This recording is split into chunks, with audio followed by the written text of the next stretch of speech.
Well, welcome to the One Thing podcast, where we all get to usher in the new age of humanity, Homo Spiritus, by practicing dancing with the one thing that individuals, communities, and countries have yet to try en masse. That one thing is the connection to the higher self part of our true self anatomy that people call by various different names, and we encourage you to use whatever name for that you choose. Our prime directive, above all else, as we see it, is to make and constantly return to TOT connection day in and day out as our first step in dealing with life problems, rather than viewing life problems as things we can solve separately from TOT. So today, in this episode, we'll put this question to you and we'll explore this. Does your paradigm, theology, and core belief system support or undermine your ability to feel as you most want to feel and act as you most want to act? Being able to connect with TOT is great, but where the rubber meets the road is TOT embodiment. Strengthening your TOT embodiment is what we'll delve into in this episode. Yeah, awesome. And I'm looking forward. So we'll start off with some framing. And the first thing is by saying that there's a difference between conceptual embodiment and having an embodied connection literally actually I said that wrong. There's a difference between a conceptual and an embodied connection with the presence of life.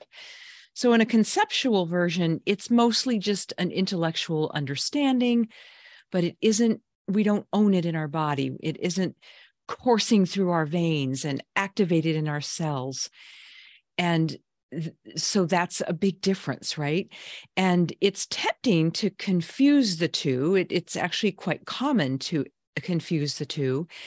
But 99% of the time, unless we're highly present, we actually cut our body off and we cut our heart off, mainly at the neck, because everything from the neck up is our head. And that's where we're doing most of our thinking and conceptualizing and intellectualizing and worrying and, all the things that our mind tends to do. And this giving the reins only to our head leaves out such an inordinate amount of wisdom that lives in our body.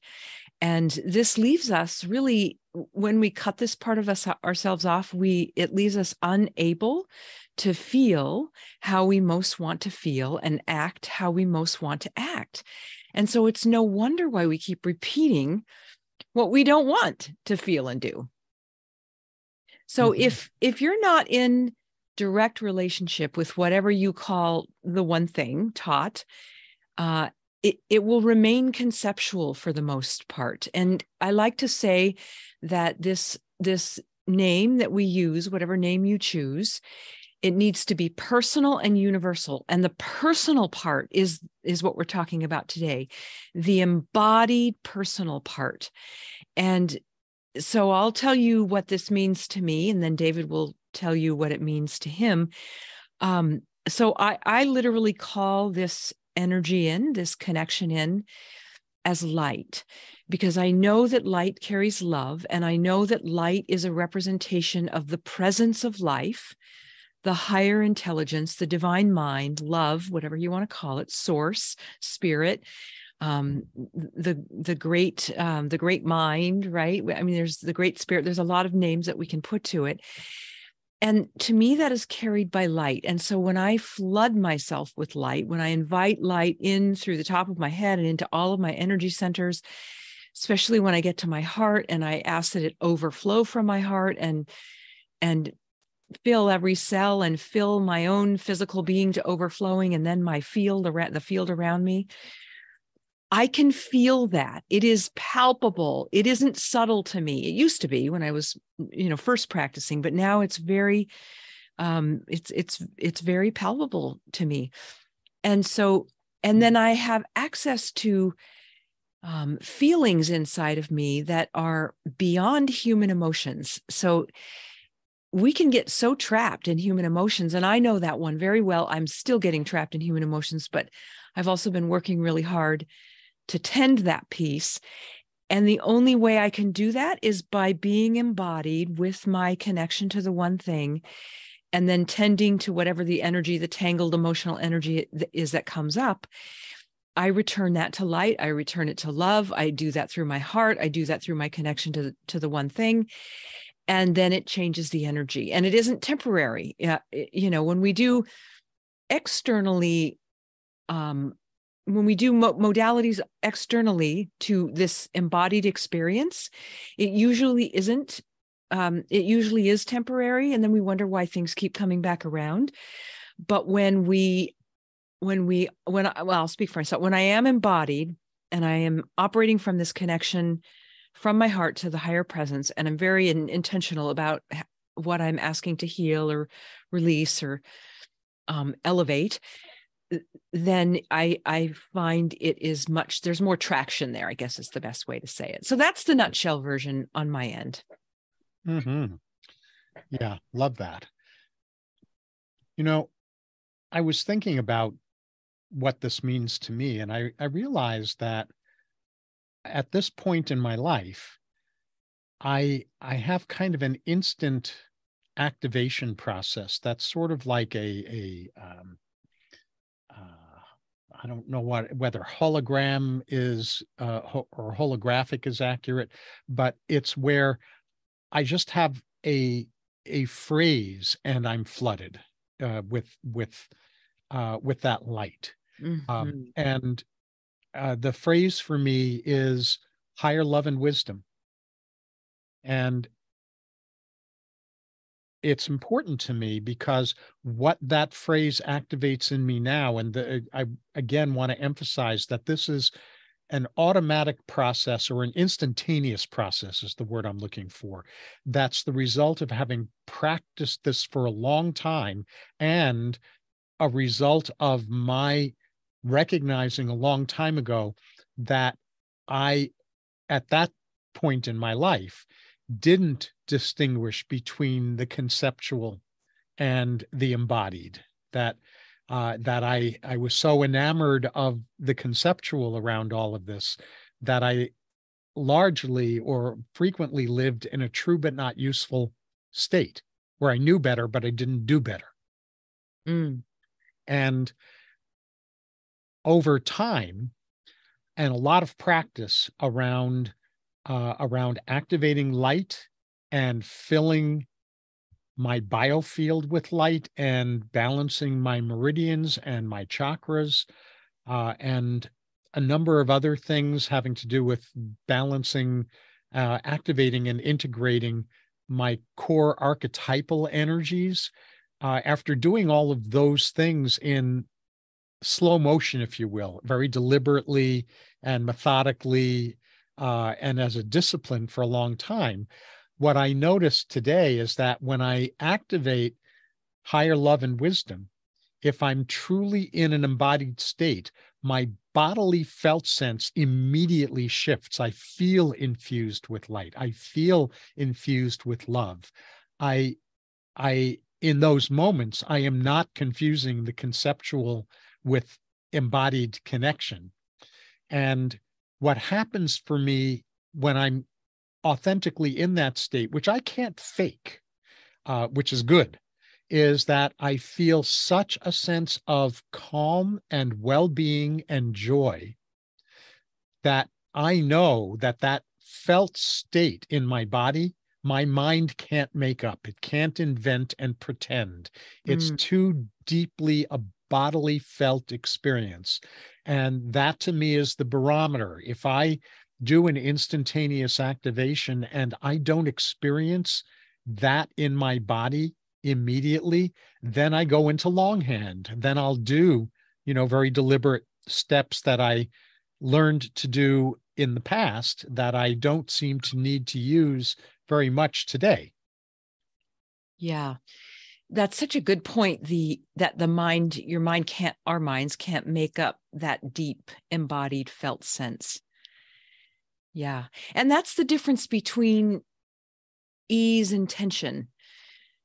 Underneath the layers of our stuff as we're working through, there's ease and there's peace, and it comes from that deep embodied place, and it's hard to miss.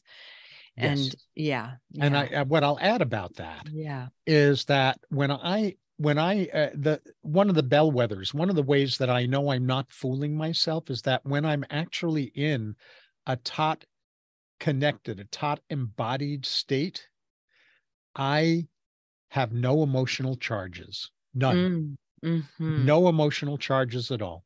Mm-hmm. Yeah, that's good. A good barometer, Mm-hmm. or a good way to gauge. Yeah. Yeah. I was working with a woman last week, and actually this happens all the time, but this is just, a recent thing to share, is that this woman is, she's really into getting things done and being productive. And of course we all are, right? Like, we're in the Western world, that we were raised on productivity. it courses through our blood.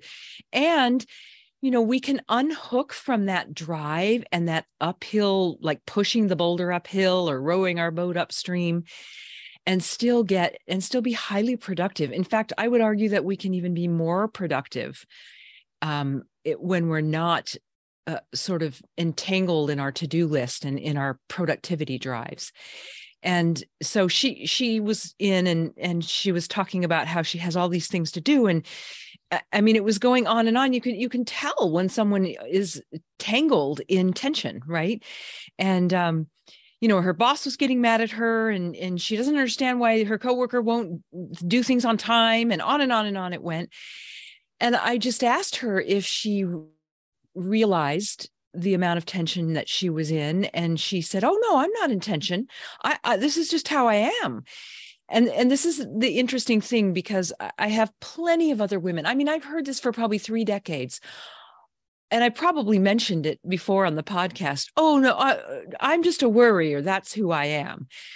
Well, my point is, and our point is that when we become present and embodied, and we're willing to actually choose, like, how can I say this?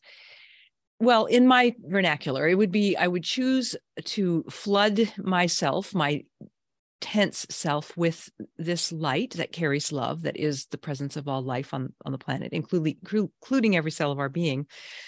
There's a melting of that tension that happens.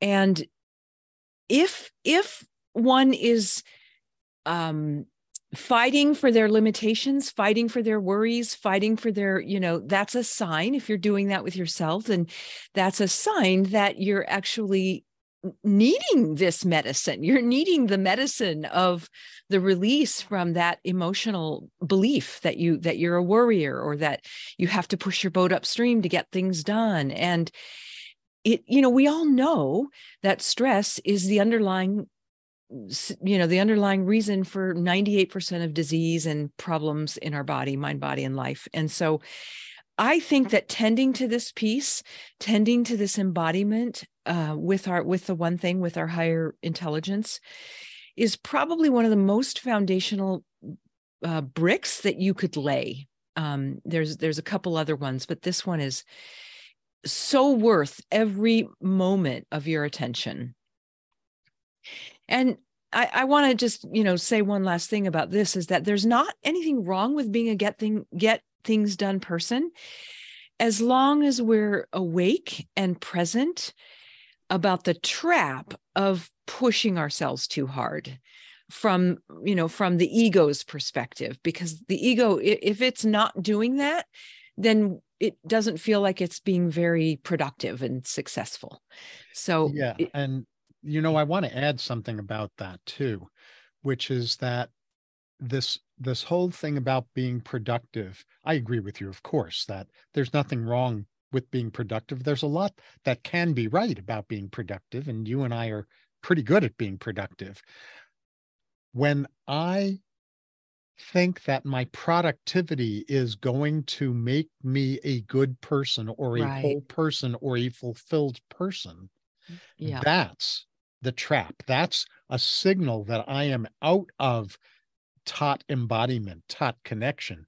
Because when I'm busy getting things done and in a TOT connected state, I'm just doing my dharma. I'm just doing what I'm doing because it's in me to do, not because I think it's going to redeem me or save me or validate me or Yeah, legitimize me. absolutely. That's a very good point. And, when we're in what you just described as our TOT connection, and we're doing whatever we're doing, that's a co-creative flow with life. And that's our design, actually. Our design is not to be the slave driver, whipping the back of the, whoever, the slave, which is us in this case, our own selves.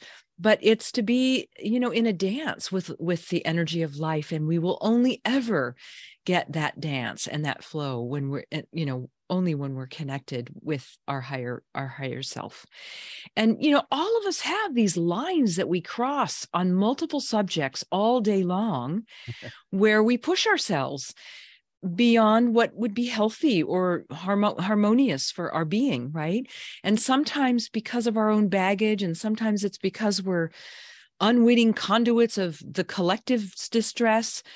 But our work is to remain present and conscious, and then to allow the higher wisdom, the great spirit, to teach us when we go over the line from ease to tense, just like David mentioned, from calm to anxious, from peaceful to stressed, and from loving to critical. That's our job in reference to this subject. Mm-hmm. Yeah, well said. Are you ready for me to go on to Pareto's Law? Yeah, do it. Well, for those of you who aren't familiar with Pareto's Law, you actually are, because Pareto's Law is basically the 80-20 rule. The formal name of it is Pareto's Law, where, for example, 20% of our efforts produce 80% of our results. Or in intimate relationships, the Pareto's Law that applies is that in healthy intimate relationships, 80% of the interactions are loving and connective and enjoyable, and 20% are distressed. Mm-hmm. That's not how it, I'm not trying to imply that that's how it should be. I am trying to say that relationship research has revealed that couples, both of whom report being in a fulfilling, satisfying, happy relationship, report that 80% of their interactions are loving and positive. Honey, we're doing pretty good. Yeah, I would say we are. I think we're doing better than 80%. I was going to say, but I don't want to brag. But what the research has indicated on relationships is when that positive interaction falls below 80%, the relationship starts to be in jeopardy. So there are different versions of Pareto's Law, but basically it's what I said. It's the 80-20 rule. Well, we think that there's a Pareto's Law version having to do with embodiment, that most people, unbeknownst to themselves, are 80% of the time under pressure and 20% of the time not. And we only have access to that higher wisdom when we're in our body. And so the first goal is to shift that 80-20 percentage to 80% in a state of TOT embodiment and ease, and 20% under pressure as a way station, or as an intermediate stage or phase on the way toward moving in the direction of more closer and closer to 100% TOT connection. But if that seems like too big a leap, then just start to shift that 80-20 rule. Yeah, good idea. And one of the other reasons this matters very much is because you may or may not be aware, but there's tons of research on this, and it has to do with brain chemistry. When we're in a state of stress or tension or pressure or, struggle, there is a particular cascade of brain chemistry that gets released, and it's instantaneous and it's constant if we're in a constant state of tension. And that brain chemistry is quite corrosive. And so we wonder why we have high levels of inflammation and chronic disease and, struggling immunity and all the things, right? There's a lot of imbalance and dis-ease, in the world right now. And what if a large part of it has to do with this, right? What we're talking about. On the other hand, as we move our ease more into the into the 80% part of the equation, then a completely different version of chemistry is released from our brain. And it's the same idea, like when we take a deep breath or when we do a meditation or have acupuncture or get a massage, it forces our body into the parasympathetic nervous system, which is the healing branch of our autonomic nervous system, which triggers an instantaneous release of different chemistry, which is healing and calming and peace-inducing. And in my view, this might sound a little, hard, but this is our job as a human being, is to be aware of this, and each of us do our part so that we're contributing to the collective consciousness, a healthy energetic rather than an unhealthy energetic. So did you have anything else you wanted to say on that? No, I think you covered it beautifully. Yeah. Yeah. Well, and adding to the research, moving beyond brain chemistry, research also continues to bear out that when we make our choices based only in our head, what's the boss of us is our past trauma and programming, not our highest intentions, not our desire to feel the way we authentically most want to feel and act the way we authentically most want to act. And this is what keeps us in the gap we've been talking about in this episode between conceptual belief in the importance and the value of TOT connection and embodied TOT connection. And this gap in turn is what causes us to remain limited in our ability to receive and express what our hearts crave. So true. And this, I can't emphasize this enough, that, I'm a pretty head-based kind of guy. And so it's a daily practice for me to be on the lookout for that, to notice that when I have moved into my head as rapidly as I'm able to notice that, and to shift my orientation, to reestablish my connection with the embodied experience of TOT, so that I keep reducing that gap between what I know better about and what I'm actually living out, what I'm living from a place of inside me. Right. Yeah. And you do a beautiful job of that. And I just thank you. You do too. Thank you. I think it bears, I just want to say on that too, is like, it is hard work to do that. But I also feel like it's harder work to not do it. Like it's harder to be stuck in our head. Not having any access to a wisdom and a peace and a serenity and solutions and co-creative options that we would otherwise have if we chose to be embodied as well. And I would add a similar message from a slightly different angle, which is that if we're choosing between hard and hard, then hard is not the criterion to use about which choice to make. If we're choosing between hard and hard, we might as well choose what's hard about TOT connection versus what's hard about the prices we pay when we're not connected with TOT. Yeah, brilliant. Brilliant. Yeah. I mean, we're choosing hard and we're choosing the one that's going to be most serving, the one that's going to have the greatest payoff to us. Yeah. Brilliant. And speaking of brilliant, that's tends to be an English term. And so we'd like to leave you with just a couple of takeaways. And the first one is You mean a British term, right? You're British. I meant British. Yeah. Did I say English? Yeah. Well, Oh, yeah. Thanks for catching that.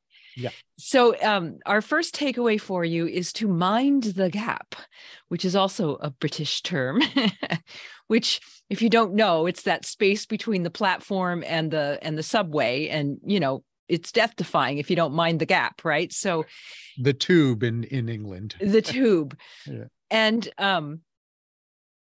it kind of, it sounds dramatic, but I would also say that, consider how death defying it is to not mind the gap between your head and your heart and your embodied self. It's got its own challenges. So anyway, takeaway number one, mind the gap.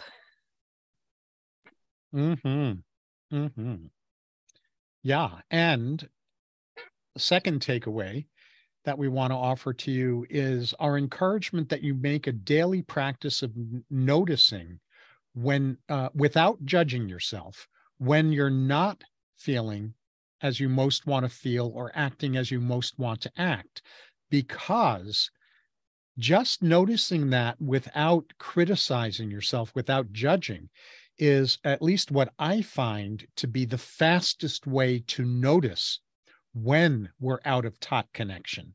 If I don't like how I feel, or if the things I'm saying don't reflect what I really want to be saying, or if the way I'm acting doesn't reflect the way I most want to behave with people, that is a completely 100% reliable indicator that I am out of TOT connection. I am disconnected from TOT. So the point of making a daily practice of noticing that without judgment is that noticing, the acknowledgement of, I don't like how I feel, or I don't like what I'm saying, or I don't like how I'm behaving, that then becomes the wake-up call inside us to reconnect. Yes, beautiful.